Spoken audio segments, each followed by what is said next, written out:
I stood, looking at the screen of my phone. In a bit, it, too, went dark. Joanna was gone. I stood in the darkness for a while longer. Then I put on my white shirt, black trousers, suspenders, black suit jacket, and purple bow tie, and stepped out into the rain with my umbrella. The rain was hard. Harder yet was my pain. There was another way, surely. There had to be another way. I walked my way to a central cafe that I frequented and ordered a black coffee. They took their time with the order, and I sat looking outside the glass at the damp sidewalks and the dark silhouettes passing by. It felt like the whole world was passing me by. My order finally arrived after what felt like forever. The waiter put it on my table, and I said, "Thanks, baby." I took a sip and burned my tongue. Putting the cup down and looking up, I saw her standing right in front of me.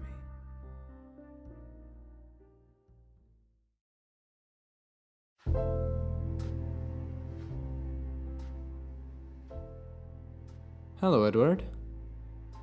"Hi, Mel." She was the most gorgeous woman you ever saw.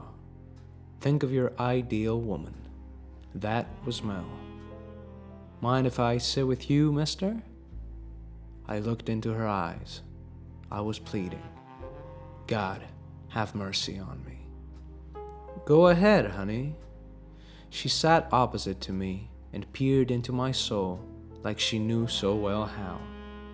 I had puzzled over what made her demeanor so irresistible in the past. It might come down to the way she'd look at you. "Now, Eddie, what's gotten you so mean and low?" "Joanna's gone." "Sorry to hear that. Are you?" "Of course. How did it go down, if you don't mind me asking?" "I did something stupid." The waiter came to our table. Mel kept her eyes on me longer than was polite before she turned to the waiter. "I'll have a scotch. Bring one for the gentleman here as well. It's on me." "Thanks, honey, but I can't drink." "What do you mean you can't drink?" "I have stomach problems. I take pills and all that." "All right, never mind then. Just a scotch for me, please." The waiter left. "So, what did you do, old boy?" "I slept with another woman." Her look seemed to convey that she never thought I had that kind of thing in me. Hell, I never thought I had it in me. I sure hope it was worth it. As you can see, immeasurably so.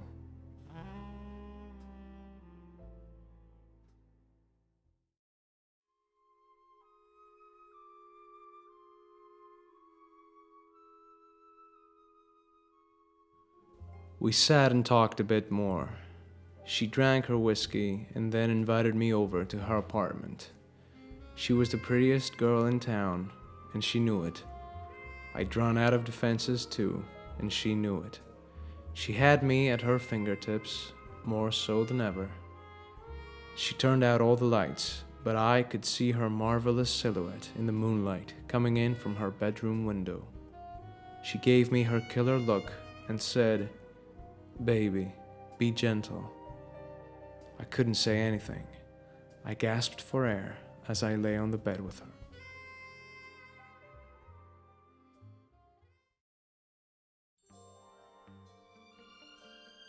The morning light painted her features arguably better than the twilight. I lay next to her sleeping body, counting the faint freckles on her cheeks. What did they mean, I wondered. She opened her eyes, and for just a split second, she was vulnerable. Then she spoke. "You really are romantic, Eddie." "So I've been told." "Now, Mel, riddle me this. I've been crazy in love with you, on and off, since high school, and you know it. Why let me into your bed now, after all these years? I might be manipulative, honey, but I'm human too. Nobody's perfect. No, nobody is. I gave a small laugh. Truth is, I always wanted a piece of you, honey. That's why I made sure to never lose you. She reached for her cigarettes from her bedpost and lit one. Need one? I can't smoke, Mel. Why? Stomach, remember? My poor boy. It started raining again. I could hear heaven's tears scraping the window. I had to get out of there. I put on my clothes and opened the door. This startled her. You don't fancy my company? She asked me. I don't know. I left.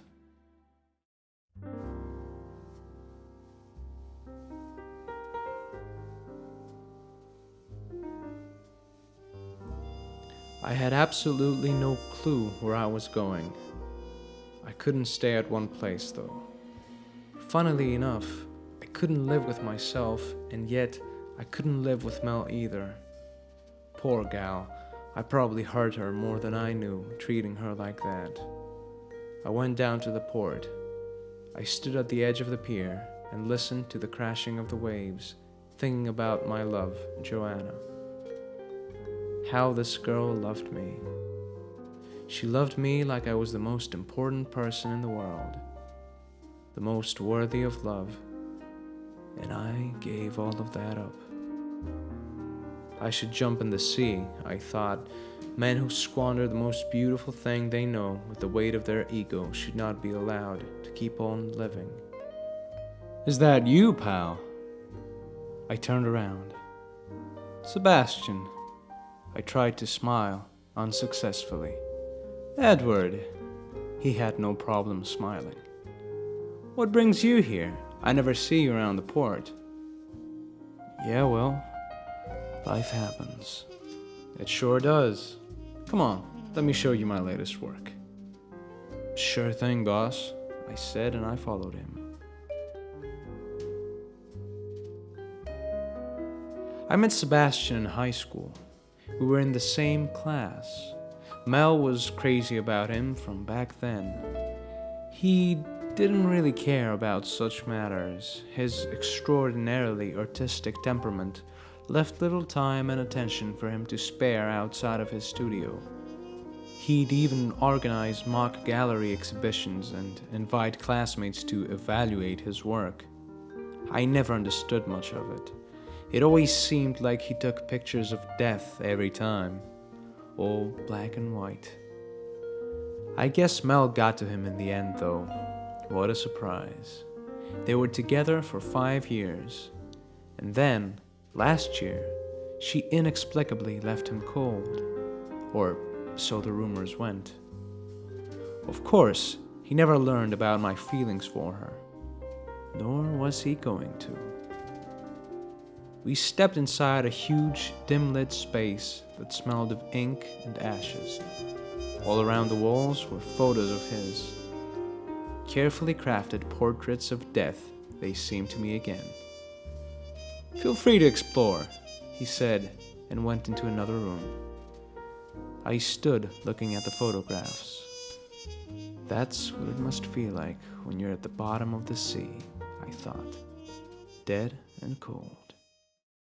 I felt something on my back, but before I could turn around, I heard Sebastian's voice in my right ear.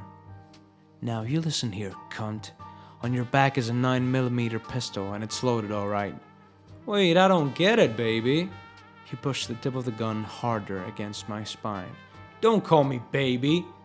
Dawn saw you with Mel yesterday, entering her apartment. Now I just want to know what kind of friend would do that. Relax, Seb. Don't call me Seb. Why were you there? Look, we were just talking. We met at a cafe and I told her about my recent breakup with Joanna, and then she invited me to her place. Nothing happened, I swear. There was a long silence. You swear on your mother's life? I swear. Poor mama. The gun wavered, but it was still on my back. He was thinking. Well, Mel can be very empathetic sometimes. After another pause, he hid the gun in his trousers. I turned around and looked him in the eyes. His face was red. Just make sure to never go around her again. Mel's mine, you hear? Yes, sir, I said, out of breath. Crazy son of a bitch. All right, now scram. You played with fire, old friend. Take it easy, it won't happen again. I got to the door. I now knew why he loved photographing death. Sick bastard. Oh, Edward. I turned my head. Yeah? I'm sorry about Joanna. Me too, old friend, I said and left.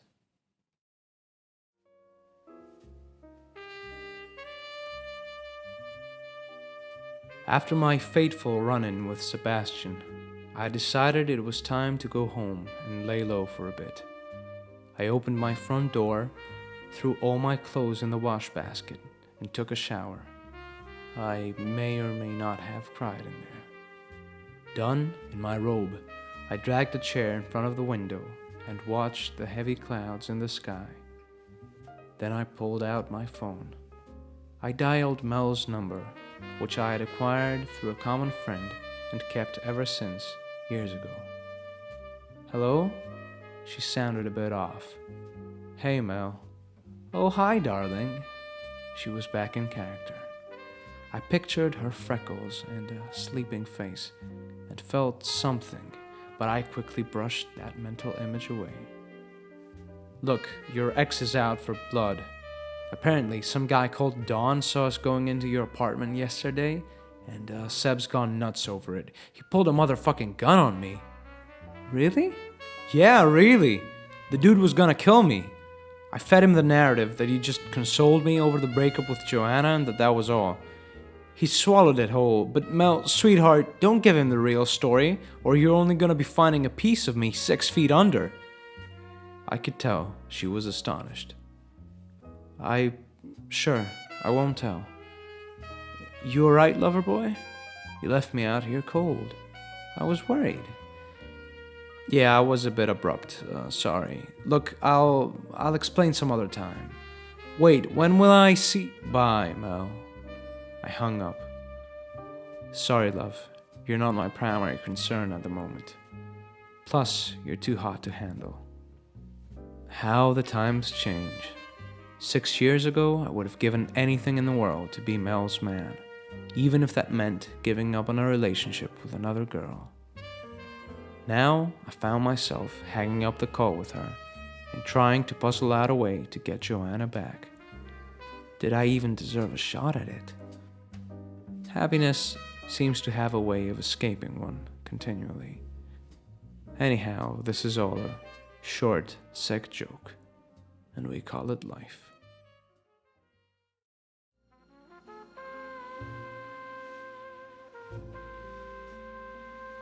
The next night, my friend Gabriel called. How you doing, Ed? I've seen better days.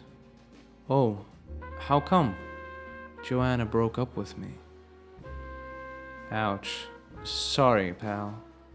Yeah. So, I was going to this jazz club tonight. Wanna come and talk about things over a drink? Beats rotting away at home, I guess. Alright, I'll pick you up at 9. Cool. I made a sorry attempt at soft-boiled eggs, but my mind drifted, and they came out hard. I didn't eat them. I drank half a soda instead. Gabriel picked me up with his car and drove us to the fancy part of town. Tying my black bow tie was about the last of me. We sat and ordered our drinks. After about 30 minutes, I saw her enter the room. She was wearing her fabulous white dress. I don't know what came over me. I simply stood up and walked right to her. She noticed me and looked straight down. Leave, Joanna said quietly. Listen, leave. Okay, I'll go, but know that I can be better. You taught me how. Joanna walked ahead and passed me by. The band played I'll See You in My Dreams, and I stood looking at the nowhere and the nothing. I went back to Gabriel.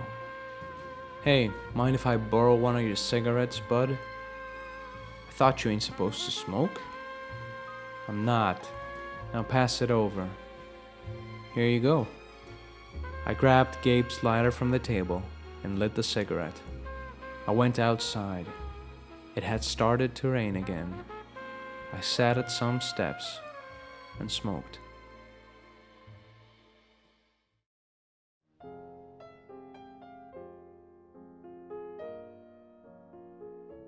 I'd met Joanna in the jazz concert, not very different from the one I was currently attending. I remember us throwing each other glances from across the room until she came and talked to me. Her name was Joanna, and she was a jazz pianist. Me? Oh, I was Edward, and I was a writer. We hit it off pretty well. We went to concerts, we read together. The sex was great. But after 3 years of serious, committed relationship, the best and worst of the whole thing began to surface. She really pushed me to my limit every day, trying to get me to be the best person that I could be. And I did become a lot better. My writings got better, my social life. I was feeling more peaceful. But I was becoming more arrogant and narcissistic as well. With this newfound confidence, I took my sweet Joanna for granted, and very quickly found myself in someone else's bed. I regretted it, but alas, it was too late. I can't really blame her. Poor soul, to be so kind and to receive this sort of treatment in return. And yeah, sure, there were parts of our relationship I would never miss. The way she wanted everything to be in place in the apartment all the time. The way she'd invite friends of hers to nights out that were supposed to be for us only. Her lack of patience and short temper. Her austerity. In the face of not being with her at all, though, I missed even those. I longed to be scolded by my love. Edward, old pal. I looked up. No. Hello, Edward, said Mel. She was holding Sebastian's arm. Hi, Sebastian. Hi, Mel. How you doing, guys? Seb was wearing a black tux, and Mel a long, revealing red dress. Together, they looked absolutely stunning. Mel, well, she especially. Not bad, said Sebastian. Parking was impossible, to say the least. I heard all about it in the car, believe me, said Mel. Well, the musicians are pretty good, I think, so it should be worth it. Enjoy the show, guys. Thanks. See you inside, said Sebastian and glared at me predatorily. The statement was clear. He and Mel were back together, and I was to be chased away like a rat. I threw my cigarette down, put it out with my shoe, and went back in.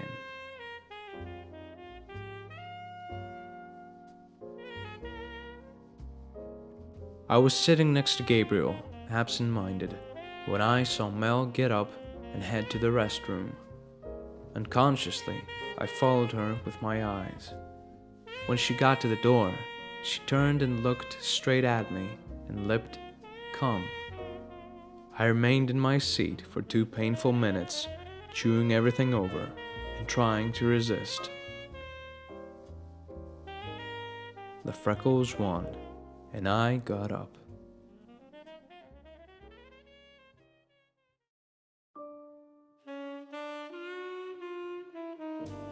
In the restroom, she was standing with her back up against the far wall. She looked at me with her killer stare. "I knew you'd come, lover boy."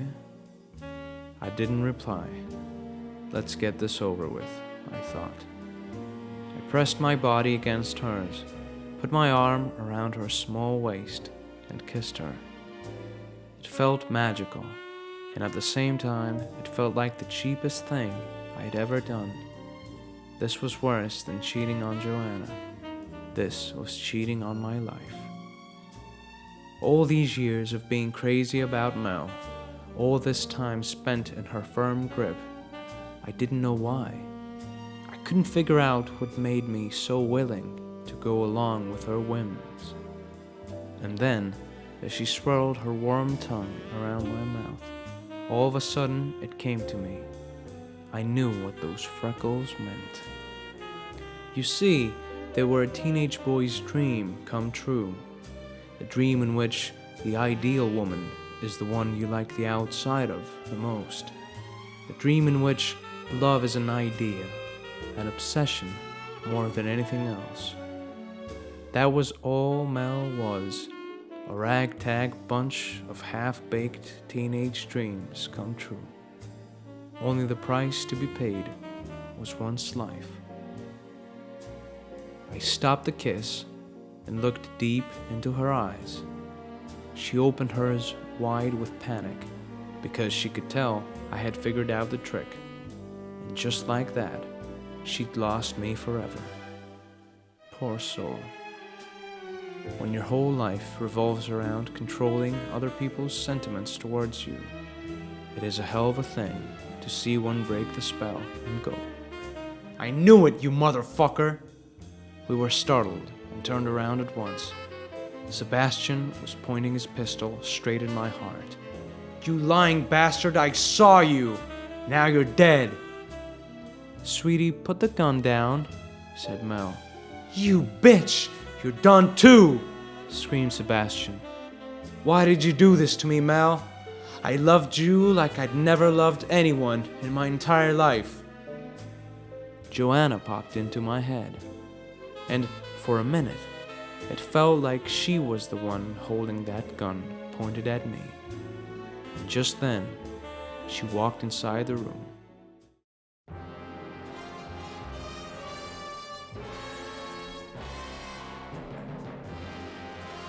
Sebastian turned around startled and shot her on the spot.